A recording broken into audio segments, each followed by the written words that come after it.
Hey Clashers, playing Mass Dragon Riders like the top 0.1% of the entire world, because today we're going to watch attacks from Cedric, one of the best Mass Dragon Rider attacker out there, and let's see what we can learn from him. And Cedric was nice enough to share a couple of different base styles we have currently in the game, and one of the more common ones are box style bases with like the double rage core. Those are pretty common with two different setups of rage towers, and we're going to take a look at both of them.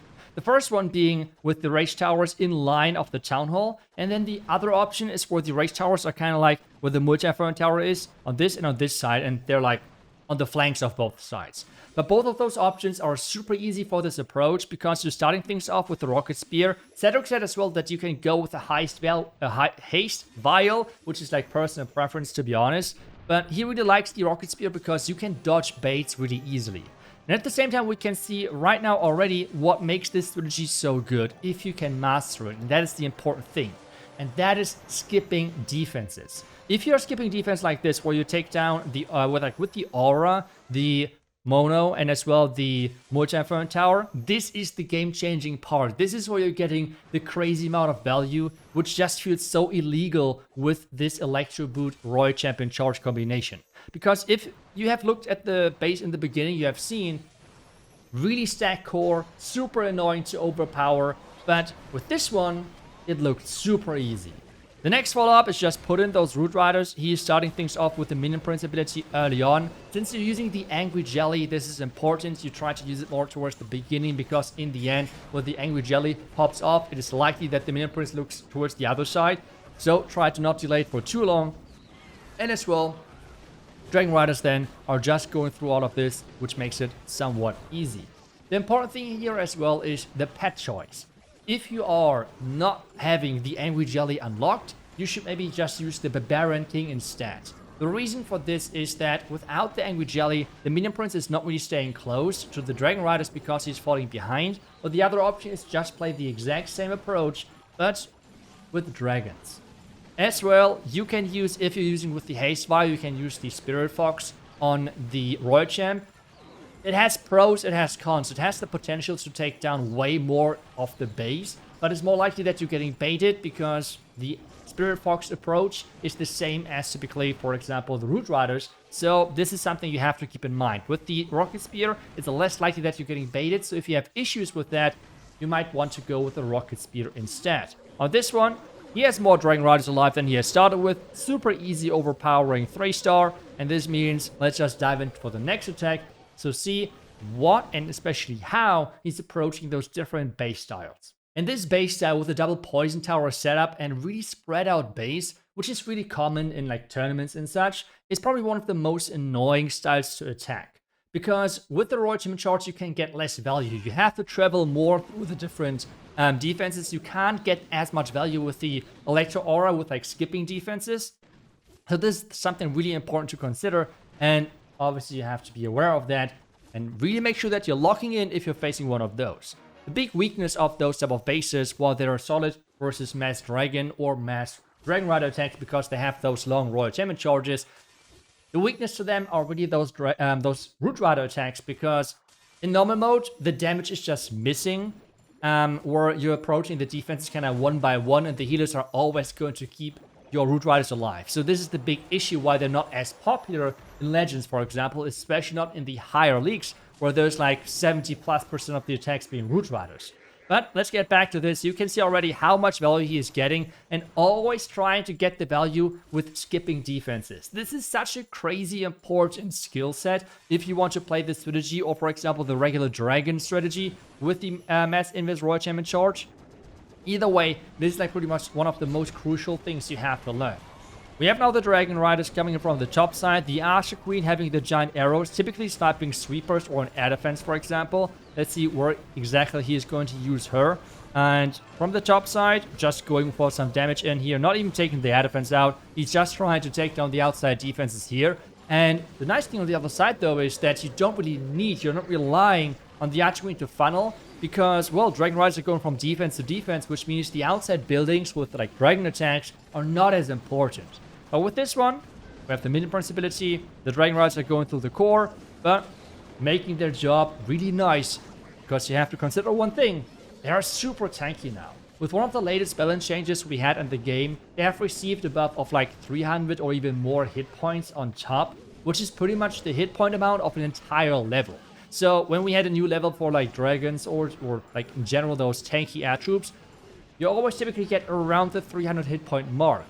And those troops have just gotten that because of the balance change. So they're just super tanky and incredibly strong. And for this one on the back end, still losing some of them due to the Giga Bomb. But still, nice overkill with having, I was about to say, having the Warden, Minion Prince, and Queen alive. The Warden just died. But still, 2 heroes alive. We have the action figure Giant, and as well the Dragon Riders alive. And this is a nice 3-star versus one of the harder styles to approach with this army composition. And with this, we're getting back to the more common approaches, which is the double rage setup. As I talked about earlier, this time around, we don't have the rage towers in a line with the town hall, but instead more on the flank of the town hall setup. The approach overall is pretty much the same. You're popping the rocket spear early on, which means you're trying to get a pathing set, and then into the core we go.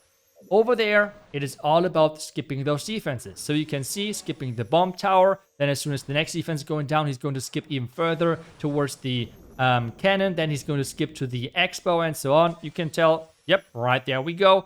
Really make sure that you're maximizing the value of the Electro Aura. Another time where he's moving forward. He's normally always using the rage for the Royal Champion charge, but that really is, especially versus those Rage Tower compartments, where you can get that much value in just one place, pretty much. If that is not possible, like versus, as we have just seen, versus those Poison Tower bases, then you can as well use it for the Dragon Riders. But that is like really personal preference. But if there is value like this somewhere, just go for the Rage, make sure that the Royal Champion is going through all of that like it's nothing, because the big weakness of those, well, like in general, compartments is you take it out while they can't shoot back. And that is exactly what is happening if you're doing your invisible Royal Champion charge. The Archer Queen this time around just sniped the outside air defense. It is not like the craziest value of a hero, I would say. Maybe you can as well pick something different. But having the Archer Queen with the action figure as well tanking, sniping maybe a sweeper or something which was left alive, is not bad. It's helping, but for sure not the most crucial hero in this setup. Poisoned now for the defending Minion Prince, as we have the Dragon Riders joining in. The nice Rocket Loon to tank some Black Mines as well, as there's a lot of Black Mines typically around tunnel compartments. And again, there's nothing really much left. Like, the base has no chance of fighting back if you have those Rage Tower compartments. So if you're struggling versus those type of bases, this might be the strategy to go, because, I mean, Cedric makes things look easy. Really, really easy with this approach. But we have now the Rage Tower setup. We have now Poison Towers. Let's take a look at Invisibility Tower bases. Even though they're not as popular anymore, I mean, in the beginning of the season, everyone was running the Rage and Invis core base. They're not as popular anymore, but you always have to keep them in mind, because they can pop up in Legends here and there. So knowing how to approach them is quite crucial.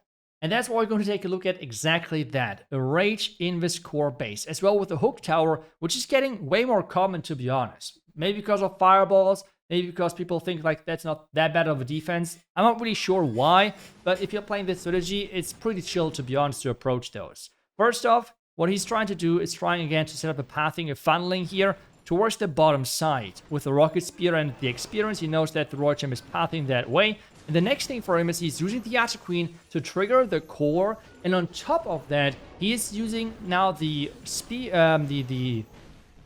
what is it? The Giant Arrow. That was the word which I was missing. He's using the Giant Arrow to push the Royal Champion towards the core. Another Invis now to really make sure the Royal Champion is going in there. And again, as soon as there's one of those Rage Towers, you will see him use that Rage spell. That's exactly what he's doing right now. Again, skipping defenses, which is just so crucial with those charges. If you want to play this strategy, this should be the first step for you to practice and to learn skipping the defenses to really maximize the value when it comes down to the Electro Aura. Because take a look at that. Again, another core is gone just like that. Which means you can now just easily start with those Dragon Riders. And at this point, you can tell already, with, again, it's like half the base gone. I feel like defensive-wise, it's for sure half the base. Now it's just in from the top side, just pushing through and getting the value needed. On this, I'm not sure how the Medium Prince No clue how the Minion Prince was like the first in line to get hooked, but it doesn't really matter. We just have now the Minion Prince keep going. He has the ability as well. Let's see. He's actually popping it right now. Okay, that's interesting.